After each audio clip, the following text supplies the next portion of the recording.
Welcome to episode 16 of Project 250, a weekly chronicle of the people, places, and events of the American Revolution in the order they occurred. So, without further ado, here's what was happening 250 years ago this week, April 20th to 26, 1775. Last week, in our special episode, we explored, at some length, the events of April 19th, 1775, and more specifically, the battles of Lexington and Concord. Turning our attention to this week, April 20th was an exceptionally hectic day in Massachusetts, as people struggled to come to grips with the fallout from the battles at Lexington and Concord and to understand what had happened and what it meant. For many people, this boiled down to two fundamental questions: who's in charge, and what happens next? This was not a mere theoretical debate, but a practical question of governmental authority and law and order.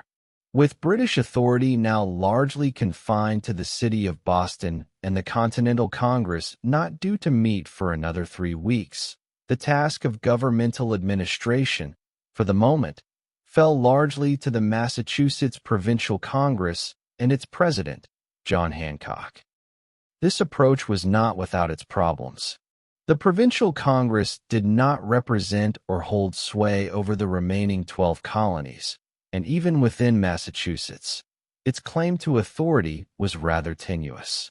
The British certainly did not recognize the legitimacy of the Provincial Congress, nor, for that matter, did a significant portion of the population, namely the Tories. From a military perspective, the situation was equally unclear. The colonial force besieging Boston could not in any credible way be considered an army. It was, at best, a loose collection of independent militia units, under the nominal command of their elected officers, at worst, more like an armed rabble with little understanding of military matters beyond keeping the British penned up in Boston. Commanding this motley force was General Artemus Ward, a French and Indian War veteran and former member of the General Court, who replaced General William Heath on the evening of April 20th. Ward's first priority was to start digging entrenchments around Boston Harbor, a task that began immediately. Ward's second priority was securing additional supplies of gunpowder, a commodity that had been in short supply even before Lexington and Concord. By this time, however, the powder shortage had reached critical levels. Indeed, had the British known just how desperately short of powder the rebels were, the war might have ended before it began. The third priority for General Ward and for President John Hancock was gaining support from their neighboring colonies. With this goal in mind, messengers were dispatched to New York, Philadelphia, and other colonies, bearing news of Lexington and Concord and asking for additional troops and supplies, especially gunpowder.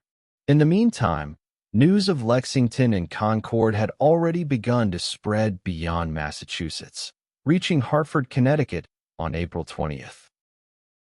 Meanwhile, in New York City, the First Provincial Congress convened to select delegates to represent New York at the Second Continental Congress.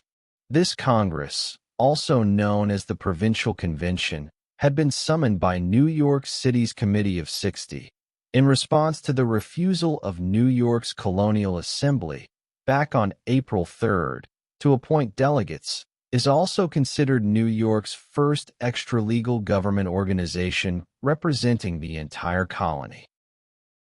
Also on April 20th, in Charleston, during a meeting of the General Committee of South Carolina's Provincial Congress, Charles Pinckney, president of the Congress, appointed William Henry Drayton to lead a secret committee tasked with seizing weapons and gunpowder from local armories to prevent their use by British authorities. In addition to Drayton, this secret committee included several notable figures such as President Pinckney, Henry Laurens, chairman of the General Committee, Thomas Lynch, Benjamin Huger, William Bull, and several local tradesmen. The following evening, April 21st, around 11 p.m., Drayton's secret committee divided into 3 teams and set out under cover of darkness.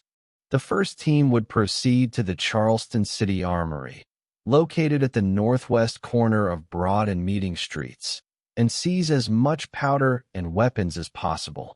Along with the powder, this team successfully seized 800 muskets, 200 cutlasses, along with cartridge boxes and a quantity of match and gun flints. Additional teams raided 2 other magazines, one on Shipyard Creek on the Neck and the other at Hobcaw Point on the Wando River. Also on April 21st, Williamsburg, Virginia, witnessed its own act of resistance known as the Gunpowder Incident. The origins of this gunpowder incident can be traced back to the Second Virginia Convention and Patrick Henry's resolution that called for the formation of a colonial militia, a resolution widely supported throughout Virginia.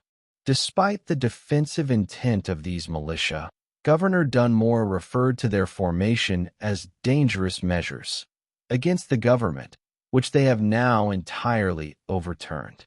These perceived dangerous measures convinced Dunmore that it was prudent to remove the gunpowder from the Williamsburg magazine.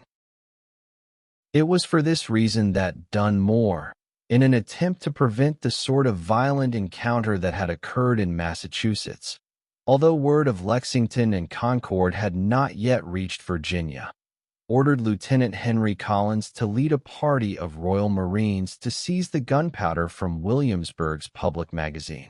Collins and his Marines entered the magazine during the early morning hours of April 21st, around 3 or 4 a.m. They removed 15.5 barrels of gunpowder, which they transferred, in a wagon allegedly provided by Dunmore, to their vessel, the HMS Magdalen, which was moored in the James River. The gunpowder was later moved to the frigate HMS Foy. Unfortunately for the British, the townspeople quickly discovered their subterfuge and sounded the alarm, summoning the militia. However, their alarm came too late to prevent Collins and his men from completing the transfer of the powder to the Magdalen.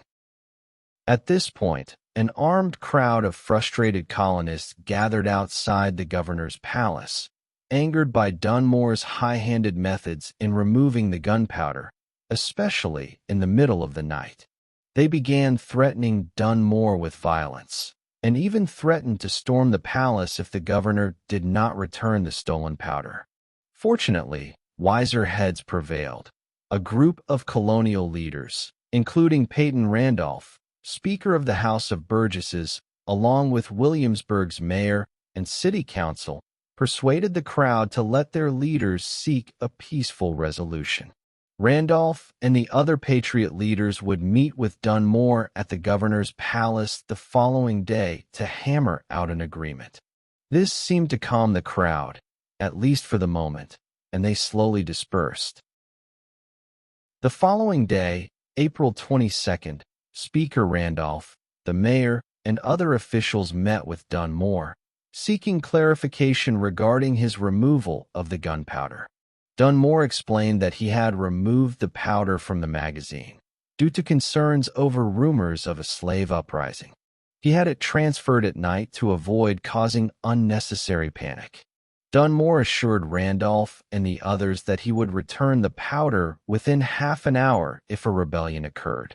Randolph and the other moderates accepted Dunmore's explanation and agreed to allow the gunpowder to remain on the Foy. But while Williamsburg may have been mollified, at least for the moment, neighboring counties would prove more hard-nosed. At that moment, Patrick Henry was leading an armed party from Hanover toward Williamsburg, demanding reimbursement for the confiscated gunpowder. Dunmore, for his part, contended that the colonists were more concerned about potential slave insurrections than with any perceived violations of their rights. Despite these concerns, the colonists backed off their demands for the powder's return. That did nothing to stop Patrick Henry's Hanover militia, who continued to march on Williamsburg. Dunmore angrily threatened that if the capital were attacked, he would proclaim freedom to the slaves and destroy the city of Williamsburg. In the end, Peyton Randolph wrote a letter on behalf of the city, urging the militia to stay away.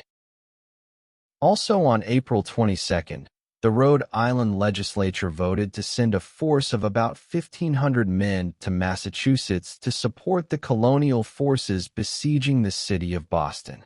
On the same day in New Haven, Connecticut, Captain Benedict Arnold, commander of the Second Company, Governor's Foot Guard, and leader of New Haven's Sons of Liberty, having also learned of the fighting in Massachusetts, mustered his militia company with the intention of marching to Cambridge to support the siege of Boston.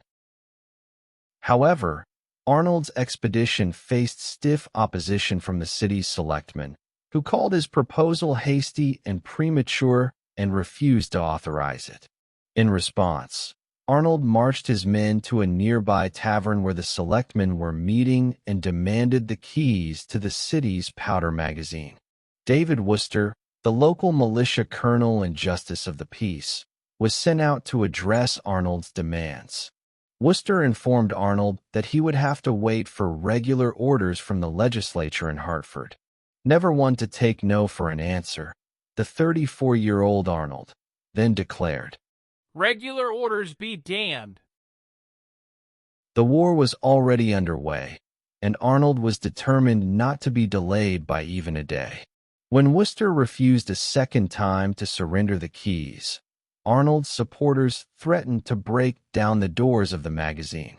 As Arnold declared, "None but Almighty God shall prevent my marching." Reluctantly, Wooster gave in and turned over the keys. Arnold's men then helped themselves to the arms and weapons within and set off on their march to Cambridge. On April 23rd, the Massachusetts Provincial Congress called for an additional 30,000 militiamen, with 13,300 to be raised immediately. The Congress also appealed to other New England colonies for assistance in raising troops. In fact, help was already on the way from Rhode Island and New Haven, with militia units from New Hampshire soon to follow. On April 24th, 5 days after the fact, news of Lexington and Concord reached Philadelphia at 5 p.m. via express rider. And while 5 days may seem like an eternity to us, in the 18th century, it was considered remarkably fast. The news continued to spread in the days and weeks that followed.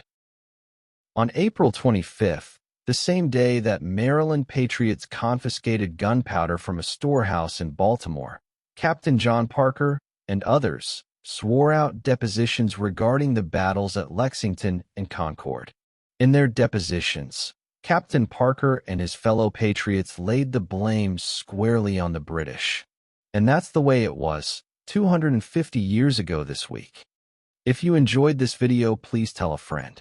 And if you like what you see on this channel, make sure to like, share, and subscribe. You can also check us out on Facebook and Twitter, or X, as well as on Substack. Thank you for watching.